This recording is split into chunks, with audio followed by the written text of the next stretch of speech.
बच्चों मैं आप लोगों से एक क्वेश्चन डिस्कस करने जा रहा हूँ। ये बुक टी एस ग्रेवाल का क्वेश्चन है, क्वेश्चन नंबर 10, चैप्टर है कैश फ्लो स्टेटमेंट, और ये 2019 की एडिशन वाली बुक मेरे पास है बच्चों।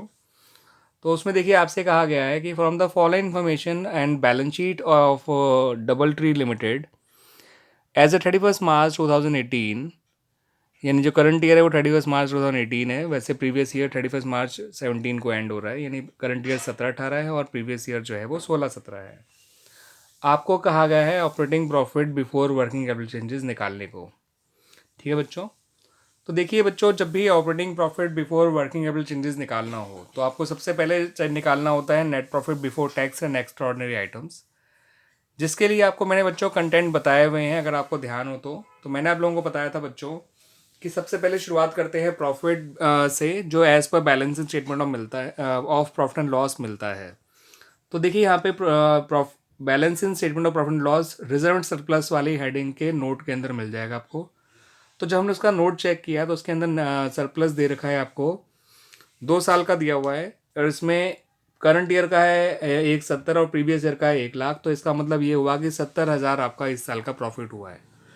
तो नेट प्रॉफिट बिफोर टैक्स निकालने के लिए सबसे पहले प्रॉफिट चाहिए होता है, जो हमें मिल गया 70,000। प्रीवियस ईयर में 1 लाख था, करंट ईयर में 1,70,000 था, तो डिफरेंस से प्रॉफिट मिल गया 70,000। फिर हमें बच्चों चीज़ें ढूंढनी होती हैं। GIP², G for general reserve, I for interim dividend, P for propose dividend, और अगला P होता है आपका प्रोविजन फॉर टैक्स के लिए। तो बच्चों GIP² का जनरल रिजर्व तो देखिए इसके साथ ही दे रखा है, balance in statement of P&L के साथ ही। उसमें इन्होंने जनरल रिजर्व दे रखा है बच्चों 4 लाख से 5 लाख हो गया है वो। तो 4 लाख से अगर वो 5 लाख हो गया है बच्चों, तो इसका मतलब ये होता है कि आपका इस साल जनरल रिजर्व जो बनाया गया है वो 1 लाख बनाया गया है। तो 1 लाख रुपये आपके बच्चों जनरल रिजर्व के आ जाएंगे, तो प्लस हो जाएगा वो इस 70,000 में, तो 1,70,000 हो गया आपका इन दोनों को जोड़कर। इंटरिम डिविडेंड अगर होता तो एडिशनल इन्फॉर्मेशन में दे रखा होता बच्चों, उसमें दे ही नहीं रखा इन लोगों ने आपको।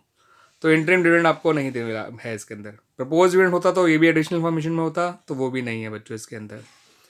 फिर अगली चीज़ जो होती है GIP² की, वो होती है आपकी प्रोविजन फॉर टैक्स, जो कि करंट ईयर का लिया जाता है। और प्रोविजन फॉर टैक्स आपको बैलेंस शीट के अंदर हमेशा शॉर्ट टर्म प्रोविजन के अंदर मिलेगा बच्चों। तो शॉर्ट टर्म प्रोविजन आपको दे रखे हैं बच्चों, दो दिया हुआ है आपका यहाँ पे, प्रीवियस ईयर का 90,000 और करंट ईयर का 1 लाख रुपये। और ब्रैकेट में मेंशन भी कर रखा है कि वो प्रोविजन फॉर टैक्स ही है। तो आपको करंट ईयर का लेना होता है 1 लाख रुपये। तो 1 लाख और प्लस कर दीजिएगा, आपका 2,70,000 हो गया। तो GIP² की जितनी चीज़ें मिली थी मिल गई, जर्नल मिल गया और प्रोविजन टैक्स मिल गया। इंटरिम डिविडेंड और प्रोविजन प्रपोज डिविडेंड नहीं मिला, कोई बात नहीं। और जो मैंने 3 चीज़ें माइनस करने बताई थी वो तो बहुत ही रेयर होती हैं, एक्स्ट्राऑर्डिनरी इनकम, एक्स्ट्राऑर्डिनरी लॉसेस और एक्स्ट्रा वो टैक्स रिफंड। ये 3 चीज़ें जो होती हैं तो बहुत ही रेयर होती हैं। तो आपका नेट प्रॉफिट बिफोर टैक्स निकल के आ गया बच्चों 2,70,000। 70,000 का प्रॉफिट निकल कर आया, 1 लाख का जनरल निकल कर आया और 1 लाख का प्रोविजनल टैक्स निकल कर आया। तो ये हो गया बच्चों 2,70,000 net profit before tax and extraordinary items. अब आपको निकालना है operating profit before working capital changes. तो बच्चों मैंने आपको बता रखा है कि net profit before tax and extraordinary item से अगर आपको उस पर जाना है, what do call operating profit before working capital changes पे, तो आपको दिलीप ग्रिड ढूंढना होगा। डी फॉर डेप्रिसिएशन, जो आप देख सकते हैं एडिशनल इन्फॉर्मेशन में मेंशन किया हुआ था 75,000 रुपये, तो 75,000 तो डेप्रिसिएशन मिल गया। I for intangible asset written off होता है, जो कि है ही नहीं सकता इसके अंदर, क्योंकि आपको नॉन करेंट एसेट में कोई इंटेंजिबल एसेट दे नहीं रखा। L for loss on sale of asset होता है। तो अगर अपनी फिक्स एसेट को देखें, एडिशनल इन्फॉर्मेशन तो कोई भी नहीं है उसके बारे में, और वो 730 से 750 हो रही है, इसका मतलब वो परचेज हो रही होगी, सेल तो सवाल ही नहीं होता, तो लॉस भी नहीं होगा।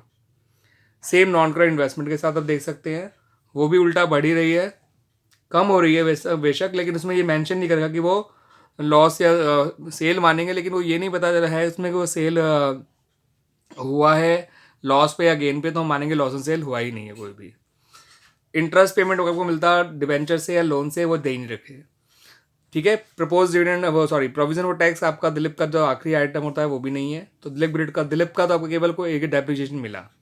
ग्रिड का बच्चों आपको कोई चीज़ नहीं है, ना गेनो सेल है, ना रेंट रिसीव है, ना इंटरेस्ट रिसीव है, ना डिविडेंड रिसीव है। यानी दिलीप ग्रिड की आपको केवल एक ही चीज़ मिली है, एंड दैट इज डेप्रिसिएशन। तो 270 आपका net profit before tax and extraordinary item आ गया था, प्लस 75,000 आपका डेप्रिसिएशन आ गया, वो आपका 3,45,000 हो गया बच्चों। तो इस तरह से आपका आंसर आ गया operating profit before working capital changes का 3,45,000। ठीक है बच्चों, आप देख सकते हैं ये आंसर 3,45,000 है। ठीक है बच्चों, तो मैंने आपको ये ओरली कैलकुलेट करके बता दिया। आपको लग रहा होगा कि मैं हर चीज़ क्यों ढूंढ रहा हूँ दिलीप ग्रिड, देखिए बच्चों, इससे क्या होता है, कोई चीज़ मिस आउट नहीं होती है जो चीज़ निकालने के लिए। और आपको दे कुछ भी रखा हो, अपने अपने आपको अपने टारगेट आइटम्स ढूंढने होते हैं जब भी आपको चीज़ निकालना होगा ऑपरेटिंग में, इन्वेस्टिंग है, फाइनेंसिंग में।